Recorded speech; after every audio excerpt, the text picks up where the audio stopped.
बहुत बढ़िया। हाँ मनदीप कह रहा है मुझे कुछ नहीं आता है, प्लीज बेसिक भी करवा दीजिए। बिल्कुल बेसिक से स्टार्ट करूंगा, लेकिन मैं थोड़ी स्पीड जरूर मेंटेन रखूंगा। ठीक है भाई, इतना वादा है मेरा, बेसिक से स्टार्ट करूंगा, बिल्कुल बेसिक। यानी कि जब तीसरी क्लास में अगर कोई बच्चा टेंस सीखने आता है तो उसको जैसे शुरू करवाया जाता है वैसे करवाऊंगा। लेकिन ये आप जरूर एक्सपेक्ट करिएगा कि तीसरी क्लास के बच्चे को अगर आधा घंटा लगाकर समझाया जा रहा है तो आपको वहां 5-10 मिनट लगाकर समझाया जाएगा। आधा घंटा बिल्कुल उस पर लगाने की जरूरत नहीं है, क्योंकि आपकी अंडरस्टैंडिंग लेवल तो ऑब्वियसली बढ़ गई है। कोई कंसेप्ट आता नहीं है वो बात अलग है, लेकिन अंडरस्टैंडिंग लेवल तो आपसे एक्सपेक्ट कर जाएगा कि आपका बेटर है पहले से।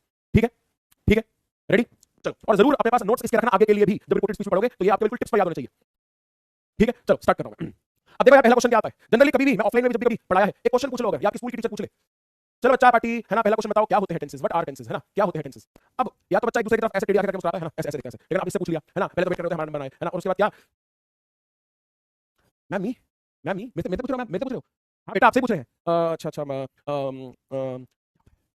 टेंसेस होता है टाइम, मैम टेंसेस होता है टाइम, है ना, ऐसा बोल दिया जाता है। ऐसा ही जवाब जनरली आ जाता है ना, जनरली ऐसा जवाब आ जाता है, टेंस क्या होता है टाइम, बस उसके बाद हमारा हम पल्ला झाड़ लेते हैं अपना, हाँ टाइम होता है, बस बस खत्म खत्म। तो देखो भाई, टेंस का मतलब सिर्फ टाइम बोल देना गलत भी नहीं है और पूरा ठीक भी नहीं है ना, पार्शियल करेक्ट है, क्योंकि टेंस का थोड़ा सा रोल ज्यादा रहता है, टेंस का ज्यादा रहता है रोल, क्योंकि जो लोग ये बोलते हैं कि टेंस सिर्फ टाइम है, वो फिर जवाब भी ये देते हैं, अगर उनसे पूछ लिया जाए कि कितने तरह के टेंस होते हैं, टाइप्स ऑफ टेंसेस उनसे पूछ लिया जाए तो फिर वो जवाब देते हैं 3, वो जवाब देते हैं सर 3 टेंस होते हैं। अब मैं ये नहीं कह रहा हूं कि 3 नहीं होते, 3 तो होते ही हैं, लेकिन ये बिल्कुल करेक्ट जवाब नहीं है, बिल्कुल करेक्ट जवाब नहीं है ना।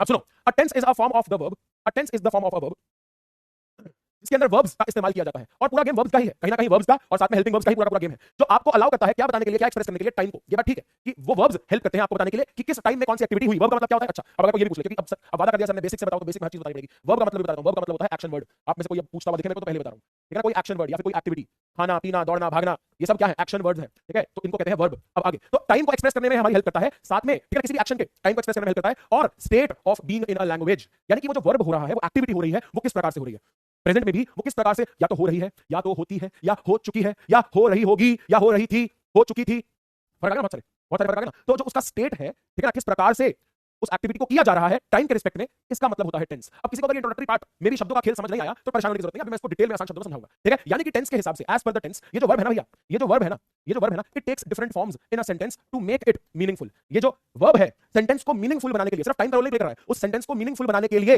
अपने अलग अलग रूप लेता है ना। अब आपको मैं बता देता हूं कि different forms of verb generally जो ओवरऑल हमने और हमारे जो अध्यापक थे, मेरी टीचर तो बचपन में बहुत अच्छी थी इंग्लिश की, है ना, जिन अध्यापक से, जिन मेंटोर से मैंने पढ़ा है, मैंने सीखा है ना, बहुत ही मतलब महत्व देता हूं उनको अपनी जिंदगी के अंदर, है ना, और उसी इजी लैंग्वेज के अंदर, क्योंकि यार मैटर ये करता है कि ऐसा नहीं कि टीचर को कितना आता है, मैं अपने टीचर को कैसे देखता था, मैटर ये नहीं करता कि वो कितनी क्वालिफाइड है, मैटर ये करता है कि अगर उनको 100 में से 80 भी आता है, सपोज 90 भी आता है, सपोज क्या वो 80 का 80 आपके दिमाग में आसान शब्दों में एक्सप्लेन करना वो डाल सकती है कि नहीं डाल सकती। तो इस चीज के लिए मैं उनको बहुत ज्यादा अप्रिशिएट करता था। मेरे पास ऐसे भी कुछ टीचर्स थे जो शायद आईआईटी क्वालिफाइड थे या मे भी बहुत ज्यादा ओवर क्वालिफाइड थे, बहुत पढ़े लिखे थे, लेकिन फिर उनकी आदत भी ऐसी थी कि अगर मुझे कुछ नहीं आता तो वो अपने ही एक फ्लो में पढ़ा देते थे, अपने ही एक फ्लो में पढ़ा देते थे, उनको लगता था सारे स्टूडेंट्स उनकी तरह ब्राइट ही है शायद, है ना। तो अगर उनको 100 आता है, मान लो 100 में से 110 भी आता हो, लेकिन 30 में दिमाग में मुझे फायदा नहीं हुआ। तो वैसे यार मैं टीचर को बहुत अप्रिशिएट करता हूं, है ना, कि उन्होंने इस चीज को बहुत ढंग से मेरे को एक्सप्लेन करा। और आपको ये चीज समझना चाहिए कि मैं किस बात के लिए बोल रहा हूं कि अक्सर आजकल क्या देख रहा हूं कि पढ़ाया जा रहा है कि वर्ब की 5 फॉर्म्स होती हैं, ये जो डिफरेंट फॉर्म्स ऑफ वर्ब है ना। अब पहले तो मेरे को मजाक लगता था कोई बोलता था, लेकिन अब मैं देख रहा हूं कि ज्यादा लोग बोलने लगे हैं ना, 5 फॉर्म्स ऑफ वर्ब। तो अगर आपको भी ऐसा बताया जाता है, आपकी स्कूल की टीचर भी आपको बताती है, तो मैं ये नहीं कह रहा हूं कि इसको गलत बोलो, लेकिन ऐसा मत सीखो यार, है ना। जो पहले से ट्रेडिशनली जो हमारी पुरानी किताबें बताती आ रही है ना, उसी हिसाब से चलो। वर्ब्स की 3 फॉर्म ही होती है, जैसे कि मैं ले लेता हूं, मान लो जाना। अब जाने को इंग्लिश में क्या बोलते हैं, गो, फिर वेंट, फिर गॉन, ये 3 फॉर्म्स ऑफ वर्ब ही है। इसके बाद एक शब्द अगर लगता है गोइंग कंटीन्यूअस के अंदर, तो उसको मैं वर्ब की 4th फॉर्म नहीं बोलूंगा भाई, मैं तो बिल्कुल नहीं बोलूंगा, है ना। लेकिन कई जगहों पर ऐसा बताया जाता है कि 5 फॉर्म ऑफ वर्ब होती है। 5 फॉर्म ऑफ कुछ नहीं है भाई, 3 फॉर्म्स ऑफ वर्ब ही है ना। और उसके बाद वो वर्ब की first form plus ING continuous जहां होता है वहां पे यूज होता है, ठीक है, क्लियर है, ठीक है, बात समझ में आई, ठीक है। तो 3 फॉर्म्स ऑफ वर्ब ये जो लेते हैं, वर्ब जो है ये 3 फॉर्म्स अपनी बदलती है एक सेंटेंस को मीनिंगफुल बनाने के लिए। समझ में आई बात, समझ में आई बात, ठीक है ना। अब टाइप्स ऑफ टेंसेस की अगर मैं बात करूं, टाइप्स ऑफ टेंसेस की अगर मैं बात करूं, तो ये सारी चीजें जो आपके सामने लिखी हुई हैं, ये तो बस पीपीटी के अंदर लिखने के लिए, ठीक है ना, कि आपके पास चलो आपको दिखे, थ्योरी दिखे, तो इसलिए यहां पर लिख लाए हैं। लेकिन यार मेरे को थोड़ा पसंद है कि मैं थोड़ा अपने तरीके से थोड़ा पढ़ाऊं, थोड़ा समझाऊं। अब यहां पर एक चीज समझिएगा, अगर मैं आपसे टेंसेस के बारे में बात करता हूं, टाइप्स ऑफ टेंसेस के बारे में बात करता हूं, तो सभी को पता है टेंसेस कितने तरह के होते हैं। अगर किसी से पूछ लो जनरली, है ना, तो बहुत बच्चा बोल देता है सर टेंसेस 3 तरह के होते हैं। टेंसेस क्या है सर, 3 तरह के होते हैं, एक होता है प्रेजेंट, है ना, एक होता है प्रेजेंट सर, एक होता है पास्ट, और एक होता है सर फ्यूचर, एक होता है फ्यूचर। 3 तरह के सर टेंस होते हैं, प्रेजेंट, पास्ट और फ्यूचर। प्रेजेंट को सर क्या कह देते हैं, वर्तमान, प्रेजेंट को कह देते हैं वर्तमान, पास्ट को कह देते हैं सर भूतकाल, है ना, और फ्यूचर को कह देते हैं भविष्यकाल। प्रेजेंट मतलब सर जो अभी के टाइम है, पास्ट मतलब वो टाइम सर जो बीत गया है ना, और फ्यूचर मतलब जो आने वाला टाइम है ना। ये 3 चीजें बता देते हैं, बट एक्चुअल में ऐसा नहीं है। एक्चुअल में सीन क्या है, एक्चुअल में सीन ये है कि टोटल टेंस होते हैं 12। कितने होते हैं भाई, 12 टेंस होते हैं। ये 12 टेंस कैसे, कि हमारे जो मेन टेंसेस है वो तो ये 3 ही है, जो मेन टेंसेस है वो तो ये 3 ही है, लेकिन इन तीनों के 4 सब कैटेगरीज हैं, इन तीनों के 4 सब टाइप्स हैं या 4 सब कैटेगरीज हैं, जिनको हम क्या बोलते हैं, जिनको हम बोल देते हैं पहला इंडेफिनिट, इंडेफिनिट, या फिर इसी को किताबों में सिंपल लिख दिया जाता है, सिंपल। और जिस ऑर्डर में लिखा होगा ना, इसी ऑर्डर में याद करना, इसी को 1 2 3 4 नहीं पढ़ना। अगर पहले का पढ़ रखा है तो बढ़िया, नहीं पढ़ रखा तो और बढ़िया, क्योंकि अब यहीं से फ्रेश सीखना। पहला इंडेफिनिट बोलना, दूसरा कंटीन्यूअस, इसी ऑर्डर में जैसा मैं बोल रहा हूं वैसे ही कर लेना, कंफ्यूजन रहेगी नहीं आगे पीछे, ठीक है। तो पहला सिंपल या इंडेफिनिट, दूसरा कंटीन्यूअस, तीसरा परफेक्ट, और चौथा परफेक्ट कंटीन्यूअस। अब ये जो 4 आपको अपने सामने दिख रहे हैं, ये जो चार indefinite continuous perfect perfect continuous दिख रहे हैं, ये चारों प्रेजेंट के भी होते हैं, यानी कि present indefinite present continuous present perfect, ये चारों पास्ट के भी होते हैं और ये चारों फ्यूचर के भी होते हैं। समझ में आई? तो टोटल ये बनते हैं आपके 12 टेंस, टोटल आपके बनते हैं 12 टेंस। लेकिन इससे पहले एक चीज बड़ी मजेदार सी मुझे याद आई, बड़ी मजेदार सी याद आई, अगर आपने ध्यान दी कि नहीं दी, मुझे ये बताओ फटाफट से, सच सच बताना बिल्कुल, ठीक है ना? अब देख लो, टीचर हूं तुम्हारा, झूठ मत बोलना मेरे से, है ना? सच सच बताना कि कंटीन्यूअस की स्पेलिंग सभी ने ये लिखी थी, या अगर कंटीन्यूअस आपको आता है तो आप कंटीन्यूअस की स्पेलिंग ऐसे लिखते हो। ये क्योंकि हमने बेटा ऑफलाइन में पढ़ा है, काफी एक्सपीरियंस रहा है, अपने को पता है, तुम्हारी सारी नौटंकी पता है। कौन कौन कंटीन्यूअस ऐसे लिखता है मुझे बताओ, कौन कौन कंटीन्यूअस ऐसे लिखता है? स्पेशली मेरा जो फोकस है वो इस पर है, इस पे। ये बचपन से तुम टेंसेस पढ़ते आ रहे हो, लेकिन कंटीन्यूअस कौन कौन ऐसे लिखता है? सच बताओ, झूठ मत बोलना कि तुम्हारे दिमाग में ये स्पेलिंग थी तो। मैं ये नहीं कह रहा हूं सारे गलत लिखते हैं, लेकिन मुझे पता है कि कॉमन मिस्टेक क्या है। एक कॉमन मिस्टेक ये है, और यहां तक सीमित नहीं है, यहां तक सीमित नहीं है। कंटीन्यूअस लिखने को बोलना तो अंग्रेजी अंग्रेजी को ज्यादा टेढ़ी है बच्चों की, ऐसे भी लिखते हैं कंटीन्यूज, कंटीन्यूज सर, कंटीन्यूज, कंटीन्यूअस भी नहीं, न्यूज, है ना? पकड़ लिया ना? दिख रहे हो? दिमाग पढ़ लेता हूं पकड़ लिया तुम्हारा दिमाग, दिख रहे हो? हाँ लिख रहे हो, मी। ठीक है, अब स्पेलिंग ठीक करो। क्या ठीक करना है? ये ओ यू एस जो आप लिखते हो ना, इसके पहले भी एक यू आता है ना? इसके पहले भी यू आता है, तो CONTINUOUS, ठीक है? ये करेक्ट स्पेलिंग है। आज तक पता नहीं तुमने ध्यान दिया कि नहीं दिया, आज तक ध्यान दिया कि नहीं दिया, अब ठीक कर लेना। 10वीं में आ गए हो, 10वीं में आ गए हो। आज के बाद गलती करोगे तो अपने खुद के टकली लगा लेना, मेरी तरफ से, मेरी तरफ से, ठीक है? अब एक और चीज बताऊं, अब ये इसके चांसेस कम है, लेकिन एक और चीज बताता हूं कि या तो तुमने उसको ठीक कर लिया है, या पहले गलती करते होगे, या अभी भी गलती कर रहे होगे, अभी भी गलती कर रहे होगे। और क्या गलती करोगे पता है? हैरान हो जाओगे तुम सुन के, हैरान हो जाओगे क्या गलती बच्चे करते हैं। बचपन से बच्चे इंग्लिश पढ़ रहे हैं ना, बचपन से सारे के सारे तुम इंग्लिश पढ़ रहे हो ना। अगर मैं उनको बोल दूं ग्रामर लिखने को, वो आज भी ग्रामर ऐसे लिखते हैं, ऐसे। इसको ये ठीक लग रहा है भाई, इसको ये ठीक लग रहा है। ये ग्रामर सोचो हर बुक में लिखा होता है, आज की पीपीटी के अंदर भी कहीं ना कहीं एक दो जगह पर लिखा होगा ग्रामर, लेकिन बचपन से पढ़ते हुए भी आज भी स्पेलिंग ऐसे लिखते हो, GRAMMER। मैं एक्सपेक्ट कर रहा हूं तुमने नहीं लिखा होगा, है ना? एक्सपेक्ट कर रहा हूं तुमने नहीं लिखा होगा। अब जो हंस रहे हैं सिर्फ वहां से मुझे पता लग रहा है कि क्यों हंस रहे हो, है ना? छुपा रहे हो, छुपा रहे हो भाई, छुपा रहे हो, है ना? क्या होती है स्पेलिंग ग्रामर की? भैया ई नहीं आता है, ई नहीं आता है। ग्रामर की स्पेलिंग क्या होती है? MMAR। बताओ बताओ, 10 से पढ़ाते हो, 10वीं क्लास के बच्चों की डिक्टेशन लेनी पड़ी है स्कूल में ना, जब हम चौथी क्लास में होते थे ना, तो हमारी टीचर डिक्टेशन लेती थी कि बच्चों कल आपको 10 शब्द दिए जाएंगे, नहीं 10 शब्द अभी दिए जाएंगे, इन 10 शब्दों की कल ये याद करके आना, डिक्टेशन लूंगी, है ना? और ये होती थी मैजिक डिक्टेशन, पता करती थी, कहती थी बच्चों आपकी मेमोरी शार्प करवानी है, स्कूल की टीचर की बात कर रहा हूं, बच्चों आपकी मेमोरी शार्प करवानी है, मैं आपके सामने 10 से 15 शब्द लिखूंगी, है ना? लिखते ही 5 सेकंड में सारा मिटा दूंगी, है ना? और आपको 15 शब्द दोबारा से कॉपी में लिखने, देखते हैं कौन उसको मेमोराइज कर पाया। इसे कहती थी हमारी मैडम मैजिक डिक्टेशन, जब हम छोटे होते थे। ठीक है, अब ग्रामर की स्पेलिंग तुम ठीक कर लेना यार फटाफट से। एक और स्पेलिंग बताओ कौन सी गलत लिखते हो? सबसे ज्यादा हिलेरियस, सबसे ज्यादा हिलेरियस भाई, सबसे खतरनाक। अगर मैं पूछ लूं बच्चों कहां पढ़ने जाते हो, है ना? स्कूल के बाद कहां पढ़ने जाते हो, तो बच्चे कहते हैं ट्यूशन। अच्छा, क्या स्पेलिंग होती है ट्यूशन की, है ना? सेंटेंस के इसमें सेंटेंस बनाओ, ट्यूशन पे सेंटेंस बनाओ। तो ट्यूशन की स्पेलिंग बच्चा क्या लिखती है? एक बच्चा लिखता है जो नॉर्मल गलती होती है, जो नॉर्मल गलती होती है वो गलती होती है, बच्चा लिखता है ट्यूशन, बच्चा लिखता है ट्यूशन। मैंने कहा शाबाश, शाबाश बेटा शाबाश, ट्यूशन, है ना? ट्यूशन, ठीक है? एक और बच्चा है, एक और बच्चा है भाई, एक और बच्चा अलग, वो लिखता है ये, उसने सेंटेंस के अंदर ये लिखा हुआ, मैं कॉपी चेक कर रहा था। अब इसका क्या करें भाई? ये फिर ठीक है, कॉमन मिस्टेक है। ये लिखा हुआ है ट्यूशन, ट्यूशन गया था भाई, तू ट्यूशन है भाई, ट्यूशन गया था क्या? बस शुक्र मना उसने ट्यूटन नहीं लिखा, है ना? कि ट्यूटन गया था ट्यूटन, ट्यूशन गया था। ट्यूशन की स्पेलिंग ठीक कर लो, ये गलत है ना? ये भी गलत है। जिसको आती है बढ़िया है ना? गूगल से कॉपी करके बिल्कुल मत लिखना, गूगल से कॉपी करके तो कोई नहीं लिख रहा होगा, है ना? कोई भी गूगल से कॉपी करके तो नहीं लिख रहा ना, ठीक करके यहां पर जो हंस रहे हैं, है ना? ट्यूशन की स्पेलिंग ये होती है भाई TUITION, TUITION, ठीक है? ठीक कर लेना उसको फटाफट से। हाँ कई बच्चे कह रहे हैं ठीक तो है, यही तो होता है, ट्यूशन ही तो होता है कह रहे सर हम तो इस लफड़े में पढ़ते नहीं, हम ट्यूशन बोलते हैं, हम तो कोचिंग बोलते हैं, हम कोचिंग बोलते हैं, हम इंस्टीट्यूट बोलते हैं। बढ़िया बढ़िया, ठीक है यार? तो स्पेलिंग ये वाली करेक्ट है, नोट कर लेना, मैं बता रहा हूं इसको, ठीक है? अब बता रहा हूं फटाफट, ये जरूरी थी कुछ चीज बतानी। ये कंटीन्यूअस से देखो सारी स्पेलिंग बता दी तुम्हें। ये कॉमन मिस्टेक होती है बच्चे करते हैं, तुम नहीं करते हो तो बढ़िया है ना? नहीं करते हो तो बढ़िया है, बस गूगल से आंसर देकर कोई नहीं लिखेगा, ठीक है?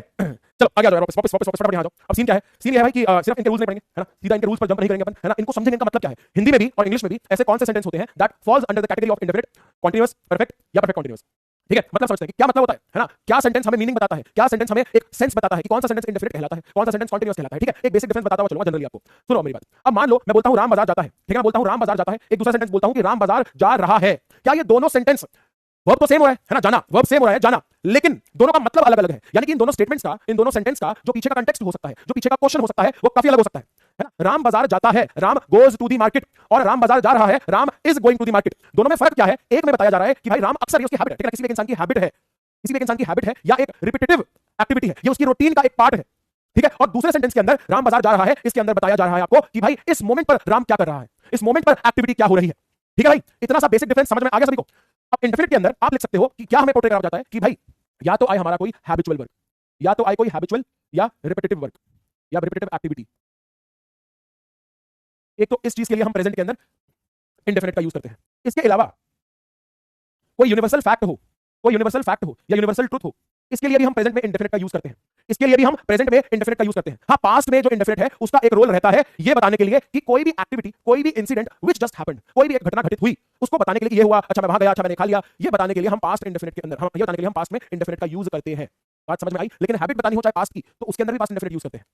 बात समझ में आई? क्या इतना बेसिक सा डिफरेंस समझ में आया? अब आपका क्वेश्चन क्या एक और होगा कि सर ये यूनिवर्सल फैक्ट क्या होता है, सर यूनिवर्सल फैक्ट या यूनिवर्सल ट्रुथ क्या होता है? अक्सर ये सभी को पता है, but still if you are unknown और unaware of these words, universal truth या यूनिवर्सल फैक्ट बच्चा पार्टी वो होता है कुछ ऐसी चीजें जो हर एक जीवित इंसान के लिए सच है, जो बदली नहीं जा सकती, जैसे कि मान लो मैं अगर आपको बोलता हूं कि भाई आज तो घर पर पनीर की सब्जी बनी है, आज तो घर पर पनीर की सब्जी बनी है, पनीर की सब्जी बहुत टेस्टी है, पनीर की सब्जी बहुत टेस्टी है। अब ये जो चीज है ये हर एक इंसान के हिसाब से बदल सकती है, ये हर एक इंसान के हिसाब से बदल सकती है, राइट? हर एक इंसान के हिसाब से बदल सकती है कि भाई तुझे टेस्टी लगी, मुझे नहीं लगी, मेरे को शायद उसके अंदर बहुत ज्यादा मिर्ची लगी, मुझे शायद वो बहुत ज्यादा नमकीन लगा, बदल सकती है। तो ये यूनिवर्सल फैक्ट नहीं है। लेकिन अगर मैं बोलूं कि अच्छा भाई यार जिम करके आए हैं, है ना, जिम करके आए हैं तो अपने को क्या चाहिए? अपने को चाहिए प्रोटीन। क्या चाहिए अपने को? प्रोटीन। तो भाई प्रोटीन चाहिए तो या तो भाई नॉनवेज खा लो, नहीं तो घर पर कच्चा पनीर पड़ा है, पनीर खा लेते हैं। Paneer is a good source of protein. ये एक फैक्ट है, ये यूनिवर्सल ट्रुथ है, सबके लिए बराबर है भाई, है ना। पनीर के अंदर एकदम से कोई कार्ब्स तो ज्यादा हो नहीं जाएंगे, है ना, कार्ब्स तो ज्यादा हो नहीं जाएंगे, राइट? थोड़ी सी बात समझ में आई? इसके अलावा बेसिक सेंटेंसेस और क्या यूज हो सकते हैं, जैसे कि भाई अब देखो अर्थ रिवॉल्व्स अराउंड द सन, ये सभी के लिए सच है ना। Honesty is the best policy, ऐसा अक्सर पहले कहा जाता था और शायद अभी भी कहा जाता है, जो कि एक यूनिवर्सल फैक्ट है, यूनिवर्सल ट्रुथ है, यानी कि जनरली देखा जाता है ऑनेस्टी बेस्ट पॉलिसी होती ही है। ठीक है, बात समझ में आई? यूनिवर्सल फैक्ट का मतलब which is true for all, which is true for all, ठीक है, which is true for all, जो सभी के लिए सच है। तो ये सारे सेंटेंसेस भी यूनिवर्सल फैक्ट है, ठीक है। The sun emits its own light, the planets do not have their own light, ये सब क्या है? ये प्रूवन फैक्ट है, यूनिवर्सल ट्रुथ है। क्लियर? इससे ज्यादा एग्जांपल्स देने की आई थिंक मुझे जरूरत नहीं है। अब आप जरूर दोगे, एक बार देखो क्या क्या यूनिवर्सल फैक्ट्स आप और बता सकते हो, ठीक है ना। और इंपॉर्टेंट सबसे ज्यादा यही है, ये कोई चैप्टर नहीं है कि मैं कोई कहानी सुना रहा हूं, यहां पर सबसे ज्यादा बच्चा अगर आपको सीखना है ना, सच में सीखना है ना, एक एंगेजमेंट होनी चाहिए, एक एंगेजमेंट होनी चाहिए। मैं कुछ छोटी-छोटी चीज पूछूं, आपका रिस्पांस आए, ठीक है, डिस्कशन होना चाहिए, उससे बेटर अंडरस्टैंडिंग होगी आपकी। हां, कुछ बच्चे कह रहे हैं कि सर प्लीज चैट क्लोज कर दो। देखो अक्सर मैं चैट वैसे क्लोज कर ही देता हूं, लेकिन मैं यही चीज कह रहा हूं कि I just want to have an engagement, ठीक है ना। एंगेजमेंट चाहिए मेरे को, है ना, कि मतलब आप मैं कुछ पूछूं, आपका जवाब दूं, ठीक है ना। कोई कहानी तो सुनानी नहीं है, तो दैट्स व्हाई मैंने चैट ऑन कर किया, नहीं तो बंद कर देता यार, है ना। तेनू पता ही है, बंद कर देता हूं आते ही गाना ना, एक तेनू पता ही है। हाँ, कई बच्चे लिखे चैट बंद कर दो, मैं रीजन बता रहा हूं इसलिए चैट बंद नहीं कर रहा है। बट ठीक है, तो जवाब देता रहो, तो ये जो फालतू के लोग होते हैं आपको कमेंट दिखेंगे, जवाब देता रहो, मैं कुछ पूछता रहूंगा बस, ठीक है। ठीक है, काफी सारे दिख रहे मेरे को। हाँ, PW is the best education centre, okay, platform, universal fact है, अरे वाह, सही बात है, गुड। हाँ, बहुत सारे sun rises in the east, एक फैक्ट है, बहुत बढ़िया, बिल्कुल ठीक, बिल्कुल ठीक। तो ठीक है, आई होप सभी को ये चीज समझ में आ गई है। कॉन्टिन्यूअस की बात करूं, कॉन्टिन्यूअस हमें क्या बताता है? कॉन्टिन्यूअस हमें बताता है, ठीक है ना, अबाउट द करंट मोमेंट, ठीक है ना, एक्टिविटी या फिर action happening at a moment which is still in progress, यानी कि वो खत्म नहीं हुआ यार, वो भी चल रहा है, वो खत्म नहीं हुआ है, वो भी चल रहा है। इसके अलावा परफेक्ट का काम क्या होता है? परफेक्ट हमें बताता है एक सेंस ऑफ कंप्लीशन, जहां पर कोई चीज कंप्लीट हो गई है तो एक सेंस ऑफ कंप्लीशन हमें परफेक्ट से मिलती है। और परफेक्ट कंटीन्यूअस का ध्यान ज्यादा किस पर रहता है? ड्यूरेशन ऑफ टाइम स्पैन पर, जहां पर हमें एक टाइम स्पैन दे रखा हो कि कोई एक्टिविटी पास्ट में एक मोमेंट पर स्टार्ट हुई और अभी तक चल रही है, तो ये हमें बताता है परफेक्ट कंटीन्यूअस। परफेक्ट का काम क्या है कि यार कोई चीज जो कंप्लीट हो चुकी है ना, या तो पास्ट में किसी मोमेंट से पहले कंप्लीट हो गई थी या अभी रिसेंटली वो चीज कंप्लीट हो चुकी है, तो ऐसा सेंस बनाता है परफेक्ट। परफेक्ट कंटीन्यूअस का फर्क क्या हो जाता है कि एक तो देखो परफेक्ट कंटीन्यूअस नाम से आपको समझ में आना चाहिए कि परफेक्ट और कंटीन्यूअस का दोनों का एक कॉम्बिनेशन है, परफेक्ट और कंटीन्यूअस का एक कॉम्बिनेशन बनाकर बनता है परफेक्ट कंटीन्यूअस। और बिल्कुल मैथ्स की तरह है ना, एक लॉजिक टू लॉजिक चलेंगे इसमें, है ना, यानी कि आपको मैं रूल्स बिल्कुल जोड़ के दिखाऊंगा इनके कि कैसे देखो परफेक्ट के रूल्स और कंटीन्यूअस के रूल्स एक्चुअली एक दूसरे के साथ इंटरमिंगल है इस पूरे टेंस के अंदर, है ना। तो बिल्कुल रूल के साथ टेक्निकलिटी के साथ पढ़ेंगे इसको हम। क्लियर है? क्लियर है? क्या इतनी सी चीज सबको समझ में आई? क्या इतनी सी चीज सबको समझ में आई? बोलो, चमका कि नहीं चमका? चमका कि नहीं चमका? ये बेसिक डिफरेंस सबको समझ में आ गया? बोलो बोलो भाई, बोलो जल्दी जल्दी बोलो, क्योंकि अब हम इसको डिटेल में आगे पढ़ने वाले हैं, डिटेल में।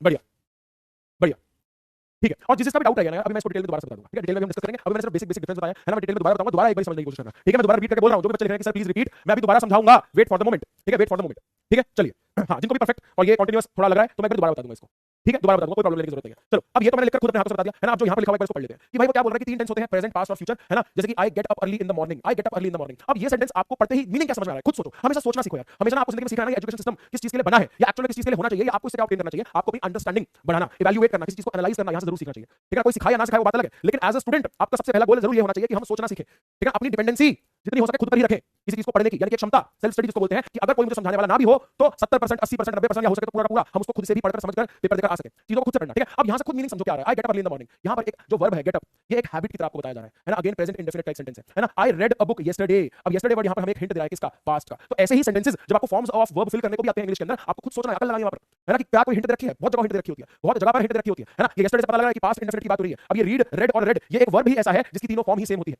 लिखने में और दिखने में सेम लगता है, प्रोनाउंसिएशन यानी कि बोलने में थोड़ी सी उनकी साउंड अलग होती है।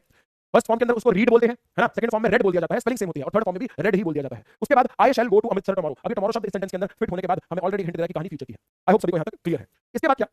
वही चीज की प्रेजेंट टेंस का काम क्या है? प्रेजेंट टेंस हमें इंडिकेट करता है कि action is done at the present time, यानी कि at the right very moment, ठीक है ना, राइट करंट मोमेंट जो अभी चल रहा है, ठीक है। पास्ट का काम क्या है? पास्ट का काम हमें इंडिकेट करता है, पास्ट टेंस हमें बताता है कि एक action which was done in the time gone before, यानी कि जो पहले टाइम बीत गया है, इसका काम है पास्ट का। और फ्यूचर का काम है ये इंडिकेट करना कि वो एक्शन जो अभी आगे आने वाले टाइम के अंदर होगा, जो आगे आने वाले टाइम के अंदर होगा, ये इसका काम है। अब आ जाओ दोबारा से, लो अब दोबारा से आ जाओ, जिनको भी था कि सर वो परफेक्ट समझ नहीं आया या इंडेफिनिट में पास्ट का क्या रोल था वो थोड़ा आप जल्दी से बता गए, एक बार दोबारा आ जाओ, लो यहां पर लिखा है, एक बार दोबारा आ जाओ फटाफट से, ठीक है ना। अब क्या करूंगा मैं? अब 2 मिनट के लिए चैट बंद कर देते हैं, अभी जरूरत नहीं है चैट, चलो अब बंद कर देते हैं। अब देखो दोबारा समझो, ध्यान से समझो, ठीक है। इंडेफिनिट की अगर बात करूं, सुनो मेरी बात ध्यान से, इंडेफिनिट या फिर सिंपल की अगर मैं बात करूं, जहां पर सिंपल लिख दिया जाता है, वैसे एक्चुअल में बताऊं कि आज की किताबों के अंदर सिंपल और इंडेफिनिट को सेम एक्जैक्टली बिल्कुल डिट्टो सेम बता दिया जाता है, एक दूसरे का सब्स्टिट्यूट बता दिया जाता है कि एक ही मतलब है।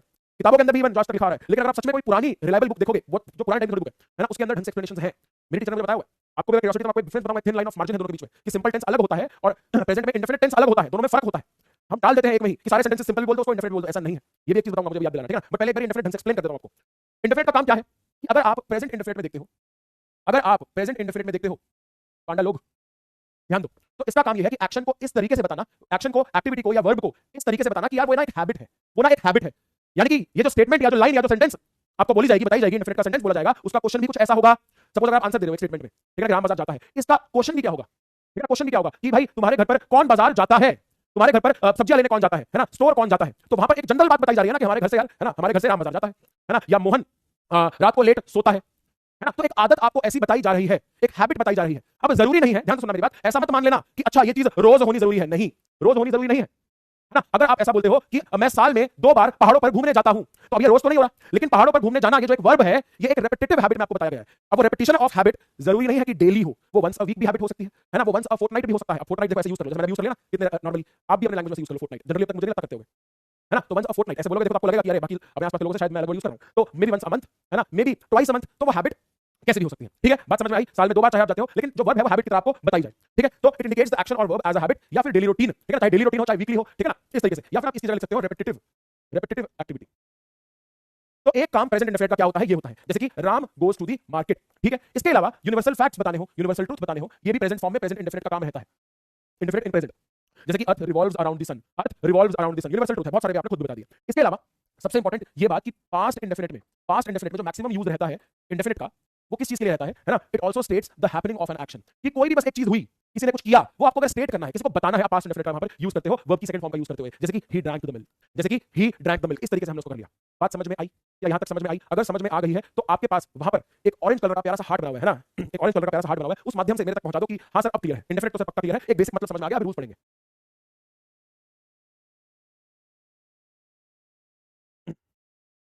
Very good, very good, okay, आगे नेक्स्ट। अब क्या, अब कॉन्टिन्यूअस। कॉन्टिन्यूअस का मतलब क्या यार, it indicates that the action is going on and it is still in progress, it is still in progress, यानी कि वो काम अभी चल रहा है, खत्म नहीं हुआ है। इट इज इनकम्प्लीट येट, यानी कि अभी वो पूरा नहीं हुआ, अभी वो काम प्रोग्रेस में है, चल रहा है। जैसे कि Ram is riding a motorcycle या Shweta is reading a book, ठीक है ना। इस प्रकार से जो सेंटेंसेस है ना, जहां पर आईएनजी का स्पेसिफिकली आपको एक सुनने में आ रहा हो या नजर आ रहा हो आईएनजी, ये कॉन्टिन्यूअस के सेंटेंस हमारे हो जाते हैं। अब परफेक्ट का काम क्या है कि परफेक्ट इंडिकेट करता है the completion of an action, कोई एक्टिविटी, कोई वर्क कंप्लीट हो गया है, ठीक है ना। कोई भी वर्ब, कोई भी एक्टिविटी जहां पर दिखाया जाए कि काम पूर्णता, उसकी पूर्णता दिखाई जाए, पूर्णता यानी कि कंप्लीशन दिखाई जाए, तो वो हमारा परफेक्ट कहलाता है। कैसे? जैसे कि I have completed my work, तो यहां पर काम करने की जो एक एक्टिविटी है वो सिर्फ प्रोग्रेस में है क्या? क्या वो प्रोग्रेस में है क्या? अगर इसी को कॉन्टिन्यूअस में कन्वर्ट करना होता, कॉन्टिन्यूअस में लिखना होता, तो कैसे लिखता? I am completing my work या I am doing my work. लेकिन जब काम हो गया तो मैं क्या बोलूंगा कि I have completed my work, ठीक है। और अगर इसी को अगर मैं इंडेफिनिट में दिखाना चाहूं कि यार मैं तो रोज अपना काम कंप्लीट करता हूं, तो कैसे लिखेंगे? तो कैसे लिखेंगे? आई कंप्लीट माय होमवर्क डेली, भी ऐसा लिख सकता हूं, है ना। मैं रोज अपना काम पूरा करता हूं, आई कंप्लीट माय वर्क डेली। समझ में?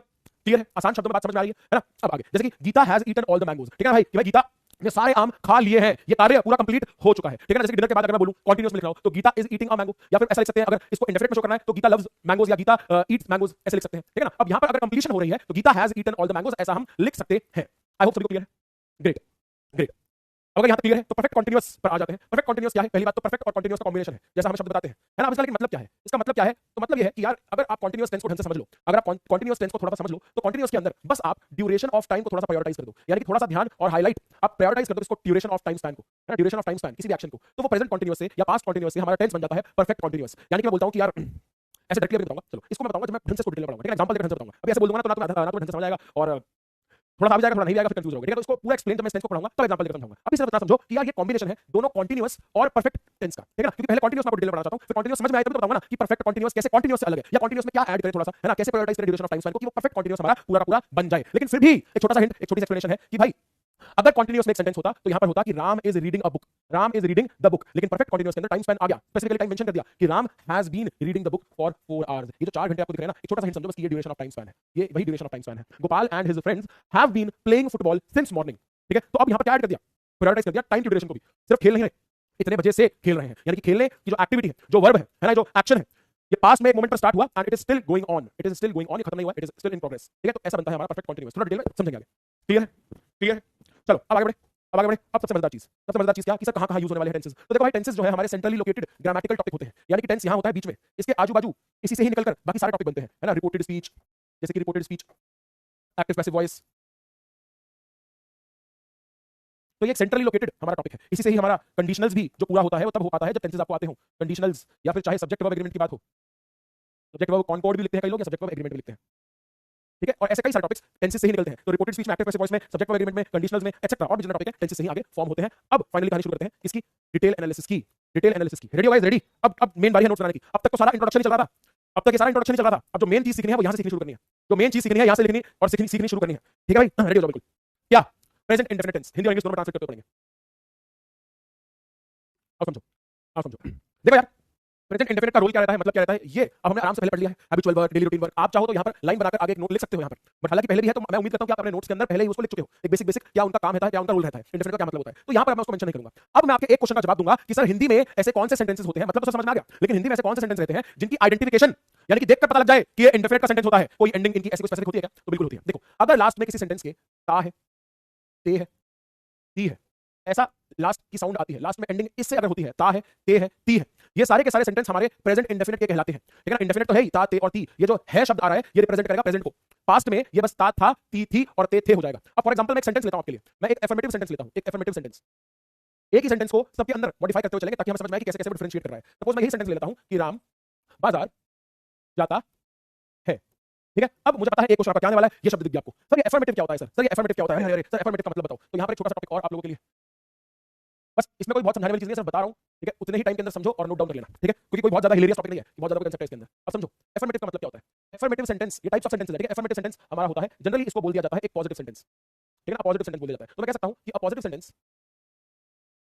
Sentence which provide any information.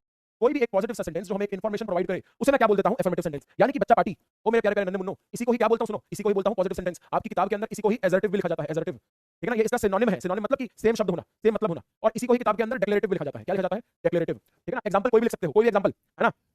कोई कहीं जा रहा है ना, कोई कहीं से आ रहा है, कोई भाग रहा है, कोई खेल रहा है ना, मोहन और उसके दोस्त नाच रहे हैं, वो पिज्जा खा रहे हैं। कोई भी सेंटेंस लिखो, एक पॉजिटिव सेंटेंस, वो क्या है हमारा? Affirmative sentence. ठीक है, अगला क्या होता है? अगला हो जाता है ऐसे ही एक नेगेटिव सेंटेंस। ये मैं पहले इसलिए बता रहा हूं क्योंकि ये अभी टेंस के अंदर यूज होंगे, है ना। नेगेटिव सेंटेंस, नेगेटिव सेंटेंस क्या? बस जो पॉजिटिव ना हो, यानी कि a sentence in which not is used, a sentence in which not is used, जिसमें नहीं का उपयोग हो, है ना। नॉट मतलब नहीं, जिसमें नहीं का उपयोग हो। हिंदी में बोलो तो नहीं आ जाएगा, नहीं, कि कोई चीज कोई कर रहा है तो एफर्मेटिव, और नहीं कर रहा है तो वो नेगेटिव बन जाएगा। ठीक है, अगला क्या? अगला होता है इंटरोगेटिव। इंटरोगेटिव, इंटरोगेटिव का मतलब होता है a sentence in which a question is asked, जिसमें आपसे एक क्वेश्चन पूछा जाए, है ना, और यहीं पर एक क्वेश्चन मार्क भी आपको देखने को मिलता है, एक क्वेश्चन मार्क भी देखने को मिलता है। ठीक है ना, क्वेश्चन मार्क कहते हैं इसको। ठीक है, और एक जो सेंटेंस आपको जरूर पता होना चाहिए वो क्या होता है हमारा? इंपेरेटिव। इंपेरेटिव सेंटेंस क्या होता है? Imperative sentence a sentence in which an instruction is given. ठीक है ना, एन इंस्ट्रक्शन इज गिवन। अब सर ये क्या मतलब हुआ इंस्ट्रक्शन का? इंस्ट्रक्शन गिवन मतलब क्या भाई? इंस्ट्रक्शन मतलब जिसके अंदर जैसे कि एक्सक्लेमेटरी सेंटेंसेस हो जाते हैं। ठीक है ना, एक्सक्लेमेटरी सेंटेंसेस हो जाते हैं जैसे कि, है ना, जिसके अंदर कोई एक्सप्रेशन हो। अब ये इंस्ट्रक्शन का मतलब हुआ कि कोई भी प्रकार की कमांड, कोई कमांड हो, है ना, कोई रिक्वेस्ट हो, है ना, कोई एडवाइस हो, है ना, एडवाइस हो, चाहे सजेशन हो, चाहे कोई ऑर्डर हो, रिक्वेस्ट, एनीथिंग, ये सब क्या होती है? ये सब हमारी इंस्ट्रक्शंस होती हैं। ये सब क्या होती है? हमारी कहीं ना कहीं इंस्ट्रक्शंस होती हैं। तो इन सेंटेंसेस का ये ट्रांसलेशन के अंदर मैं आगे यूज करने वाला हूं कहीं ना कहीं। ठीक है, अब रोल ये रहेगा कि किसी, अब मैं आगे जो पहले पहले टेंस पढ़ाऊंगा उनके अंदर तो सारी चीजें मोस्टली मैं ही करूंगा, लेकिन उसके बाद ये थोड़ी थोड़ी चीजें धीरे धीरे आपके ऊपर डालूंगा कि आपको खुद बनाना है, क्योंकि थोड़ा थोड़ा बदलना पड़ेगा हर जगह आपको चीजों को, तो आपको खुद वो चीजें वहां पर करनी पड़ेगी। ठीक है, खुद आपको करने को दूंगा, वहां पर करनी है। ठीक है, आ जाओ वापस सेंटेंस पे आते हैं। राम बाजार जाता है। ठीक है ना, एफर्मेटिव के बारे में समझा दिया मैंने आपको ढंग से। इस पेज के ऊपर एफर्मेटिव यानी कि पॉजिटिव या एजर्टिव सेंटेंस। ठीक है, तो अब सेंटेंस क्या हो जाएगा? इसकी इंग्लिश क्या हो जाएगी? फटाफट से बताओ। चलो अब चैट वापस ऑन कर देते हैं, चैट ऑन कर देते हैं। बस कोई क्लास एंड मत लिखना, है ना, और ना मुझे दिखना चाहिए। ठीक है, अभी नहीं चाहिए, अपने आप एंड कर दूंगा 5-10 मिनट के अंदर। ठीक है, आज का मेरा काम यही था कि आपको इंट्रोडक्शन करवाना टेंसेस के साथ, और सिर्फ ये वाला एक टेंस, बस ये वाला एक टेंस आज पूरा डिटेल में पढ़ लो, थोड़ा सा 5-10 मिनट लगेंगे। ठीक है ना, और नेक्स्ट क्लास से हम फिर फटाफट से आगे के टेंसेस की डिटेल एनालिसिस करेंगे। दोबारा से आगे थोड़ा टेंसेस का इंट्रोडक्शन पढ़ेंगे, वो आप बस रिवाइज करके आना, हम आगे यहीं से कंटिन्यू करेंगे, फिर स्पीड खींच लेंगे थोड़ी सी। ठीक है, अब ये फटाफट से मेरे को भी खत्म करा दो। ठीक है, मेरे को कोई एंड वाला आपका मैसेज बिल्कुल नहीं देना चाहिए। तो बिल्कुल ठीक जवाब दे रहे हो। एक गलती क्या होती है, ज्यादातर नहीं लेकिन काफी बच्चे इज को बहुत हाइप बनाकर चलते हैं हर जगह, जिनकी अंग्रेजी में थोड़ा हाथ तंग होता है ना, टाइट होता है, वो Ram is go to market, है ना, मोहन इज सिंग सॉन्ग, ऐसे लिखते हैं भाई, टूटी फूटी इंग्लिश, है ना। तो अगर आपका हाथ टाइट है, इज को इतना ओवर हाइप वर्ड बना रखा है, हर जगह लगाने की कोशिश करते हो, आपको ये समझना है कि 12 टेंसेस में से सिर्फ एक जगह पर इज यूज होता है, और बाकी जगहों पर क्या क्या हेल्पिंग वर्ब्स हम यूज करते हैं, हेल्पिंग वर्ब्स बोलते हैं, जो मेन वर्ब की हेल्प करते हैं, है ना, सेंटेंस को मीनिंगफुल बनाने के लिए। तो वहां पर क्या क्या रोल रहता है उसको एक बार समझते हैं। इसकी इंग्लिश क्या हो जाएगी, इसकी इंग्लिश हो जाएगी Ram goes to the market, Ram goes to the market. अब क्या करेंगे, इसको ब्रेक करके समझते हैं, इस पूरे सेंटेंस को ब्रेक करते हैं, एक एक वर्ड को ब्रेक करते हैं। यहां पर राम बेटा क्या है, राम बच्चा हो गया सब्जेक्ट। इस सेंटेंस के अंदर राम क्या रोल प्ले कर रहा है, सब्जेक्ट। सर सब्जेक्ट क्या होता है भाई, सब्जेक्ट को हिंदी में बोलते हैं कर्ता। क्या बोलते हैं, कर्ता। कर्ता का मतलब भी क्या, कि डूअर ऑफ द एक्शन, यानी कि यहां पर जो जाना, मार्केट जाना एक एक्शन हो रहा है ना, उसको करने वाला कौन है, उसको कहते हैं subject, doer of the action. बात समझ में आई, डूअर ऑफ द एक्शन को बोलते हैं सब्जेक्ट, ठीक है। इसके बाद ये जो गोज है, ये जो गोज लिखा है, ये कोई फिफ्थ फॉर्म ऑफ वर्ब नहीं है, ये कोई फिफ्थ फॉर्म ऑफ वर्ब नहीं है, ठीक है। इसको कैसे लिखते हैं, जैसे स्टार्टिंग से पुराने टीचर्स पढ़ाते आए हैं, कैसे लिखते हैं इसको, ये भाई गोज जो है ना, बेसिकली ये है गो प्लस ईएस। क्या है ये, गो प्लस ईएस, ठीक है, गो प्लस ईएस। तो ये गो जो है, ये है वर्ब की फर्स्ट फॉर्म, साथ में इसे लगाया गया है एस या फिर ईएस, ठीक है। और जो बाकी remaining part of the sentence है, उसको हम कंसीडर करते हैं इसमें कि ये हमारे सेंटेंस का ऑब्जेक्ट हो गया, यानी कि जिसके ऊपर एक्शन हुआ है, यानी कि जो मार्केट जाना, सॉरी, जो जाने वाली एक्टिविटी है वो किस पर हुई, किस पर अप्लाई हुई, तो मार्केट जाना, है ना, मॉल जाना या सिनेमा जाना, कहीं पर भी जाना, वो जो रिमेनिंग पार्ट बचता है जिसके ऊपर एक्शन एक्ट करता है, उसको हम कहते हैं ऑब्जेक्ट ऑफ द सेंटेंस। बात समझ में आई, बात समझ में आई, इतनी बात क्लियर है। अब यहाँ पर एक अगला क्वेश्चन आपका क्या आ सकता है कि सर ये एस और ईएस ये कंफ्यूज करता है, सर ये कहां लगता है और कहां नहीं लगता है, एक बार इसके बारे में थोड़ी सी टिप्पणी कर दीजिए, है ना। तो एस और ईएस का रोल ये एक सेंटेंस के अंदर कहां लगेगा और कहां नहीं लगेगा, किस पर आधारित होगा, ये आपको समझना है। तो आपको सिंपल सी बात ये समझनी है कि इसका बेसिस जो है ना वो सब्जेक्ट है। अगर सब्जेक्ट मेरा सिंगुलर है, अगर सब्जेक्ट मेरा सिंगुलर है, सिंगुलर बोले तो only one, only one, only one, ठीक है ना, जैसे कि ही, शी, इट, या फिर कोई एक पर्टिकुलर नेम है जैसे कि राम, ठीक है, श्याम, या फिर दिस बॉय या दैट एटसेट्रा, ये जो आपको दिख रहे हैं ये सिंगुलर कहलाते हैं। आपको सिर्फ ये समझना है, आपको सिर्फ ये समझना है कि सिंगुलर सब्जेक्ट होगा, अगर सब्जेक्ट सिंगुलर होगा तो साथ में एस और ईएस, साथ में एस और ईएस लगेगा, साथ में एस और ईएस लगेगा। और वहीं पर अगर ये सब्जेक्ट हुआ प्लूरल, अगर ये सब्जेक्ट हुआ प्लूरल, प्लूरल बोले तो प्लूरल में आ जाते हैं दे, वी, और एक एक्सेप्शनल केस होता है ना, फर्स्ट पर्सन का एक्सेप्शनल केस होता है आई को लेकर भी, आई, या फिर कोई दो नेम इकट्ठे आ जाए, मान लो राम एंड श्याम, ऐसे दो नेम साथ में ही सब्जेक्ट में आ जाए, या फिर दीज, या फिर दोज, ठीक है ना, ये आ जाए, तो इनके साथ में हमारा एस और ईएस नहीं लगेगा। अब अगर ये चीज आपकी क्लियर है, ये चीज आपकी क्लियर है, तो आपसे गलती हो ही नहीं सकती, आपसे गलती हो ही नहीं सकती, ठीक है। अब एक क्वेश्चन का जवाब दो मेरे को, एक क्वेश्चन का जवाब दो फटाफट से, मुझे बताओ। मैं लिखता हूं he dash cricket, he dash cricket, A option play, B option plays, A option play और बी ऑप्शन प्लेज। जल्दी से बताओ, चलो जल्दी से बताओ क्या आना चाहिए, ही के साथ क्या आना चाहिए।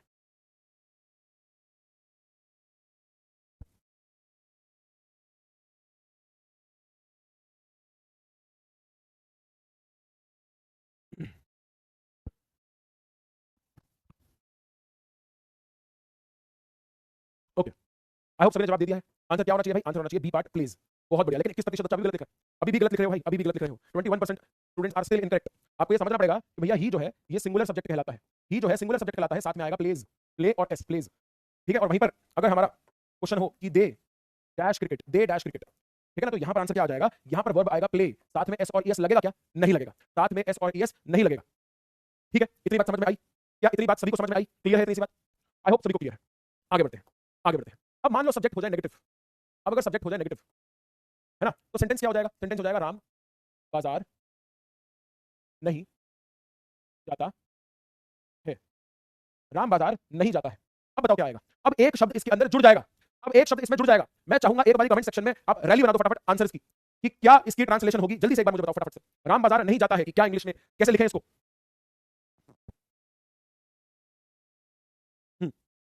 क्या होना चाहिए, Ram is not go to market, जैसे लिखा बस वैसे ही एक बच्चे का दिखा, जैसे मैंने वर्ड बोला कि एक का दिखा मेरे को, Ram is not go to market, या Ram do not go to market, या Ram does not go to market. क्या होना चाहिए आपके हिसाब से, क्या लगता है क्या होगा। मैक्सिमम बच्चा ठीक लिख रहा है, हाँ कई बच्चे Ram is not going to market लिख रहे हैं, लेकिन भाई गलत गलत है ये सब, है ना, ये इसका कोई काम ही नहीं है। आंसर क्या होगा, आंसर हो जाएगा Ram does not go to the market, Ram does not go to the market. अब जैसे ही सेंटेंस नेगेटिव हुआ, नहीं का जैसे ही इन्वॉल्वमेंट आया, तो इंग्लिश में भी नॉट आएगा।